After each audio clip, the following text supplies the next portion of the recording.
Every season, Premier League clubs spend hundreds of millions of pounds on players who dominate other leagues but can't handle the wet Tuesday night in Stoke. But is it the players' fault, or are clubs just shopping in the wrong countries? I analysed 5 years of transfer data from every single Premier League club to find the world's best feeder leagues. I excluded England and any country that provided fewer than 5 transfers to keep the data clean. To find the real winners, I created a total success score using 2 ruthless metrics. Firstly, I took the percentage of squad minutes, because a signing isn't successful if they're sitting on the bench. And secondly, the league position multiplier, because we have to be fair, playing 50% of minutes for a title-winning Manchester City side is a much bigger achievement than playing 50% of minutes for a team in the bottom half. I ranked them from worst to best, so let's look at the data. Before looking at the top 6, I've looked at the bottom 3. These are the leagues that statistically Premier League scouts should probably stop visiting. At the bottom is USA, the Major League Soccer. The hype is huge, but the transition is brutal. MLS signings have the lowest average minutes for their first 2 seasons. They often arrive as projects that end up on loan within 12 months. And second bottom we have Denmark, the Danish Superliga. This is great for a bargain, but the data shows these players rarely reach the elite tier for my success score. They're reliable squad players for the bottom half, but they almost never break into the top 6. And third bottom is Argentina's Primera División. This is the biggest gamble in football. While you might find the next Enzo Fernandez, for every hit there are 5 misses who struggle with the physical jump, leading to very low total points in our study. Now for the elite. These are the top 6 countries to buy from, ranked by their data-backed success rate. Coming in at number 6 is France's Ligue 1. In the scouting world, France is known as the physical factory, and the data backs it up. Why? Because the French League is arguably the closest stylistic match to the Premier League in terms of raw athleticism, speed and one-on-one duels. My data shows that Ligue 1 exports have a fairly good 2-year survival rate, and in the last 5 seasons there have been 91 Premier League transfers from Ligue 1, the highest feeder league in Europe. Look at examples like Sven Botman at Newcastle. He didn't need a year in the gym to handle physical strikers. He was ready on day 1. Even high-flying attackers like Jeremy Doku and Ryan Cherky showed if you can dribble past the Ligue 1 fullback, you can do it to anyone. You might start with lower minutes percentages as they learn the tactics, but when they break into the first 11, they never leave. Number 5, Portugal's Liga Portugal. And number 5, we have the most expensive middleman in football, Liga Portugal. This is the premium pipeline. You aren't coming here for a bargain. You're coming here because you're tired of missing on transfers and you want a guaranteed starter. 33 signings over the last 5 years with an average of 29.55% of their team's minutes played, and an average league position of 10.21 puts Portugal in 5th.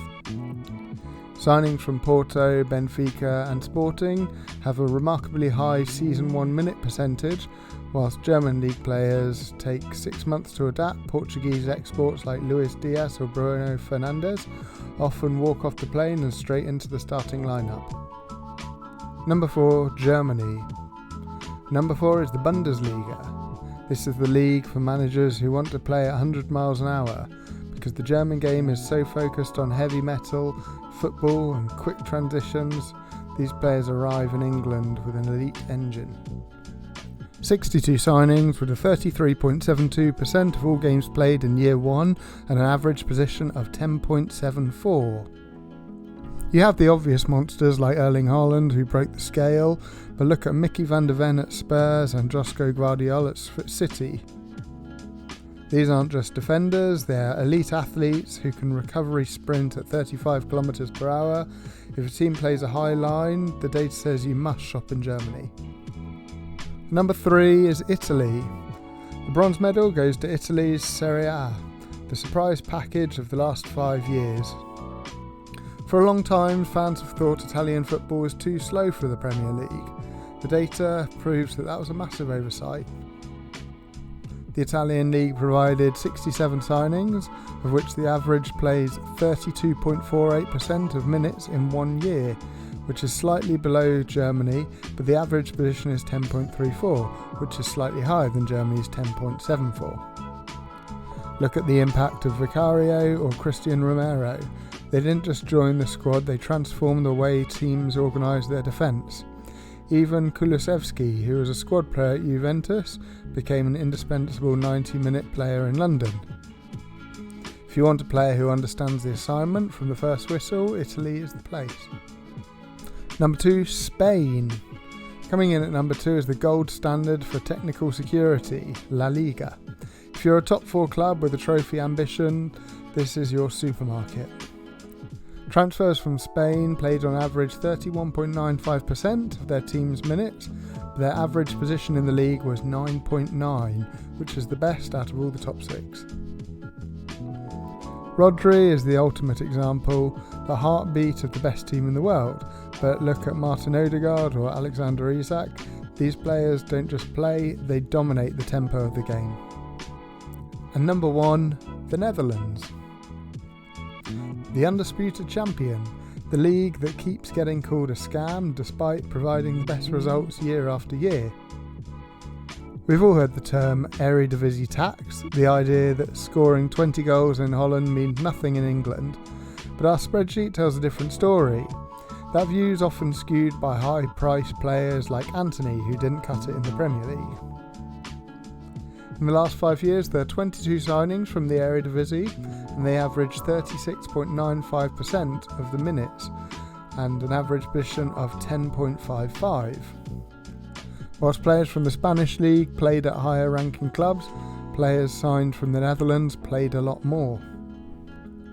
Look at the impact Lisandro Martinez had at United. Mohamed Kudus transitioned from Ajax to West Ham like he'd been playing in London his whole life.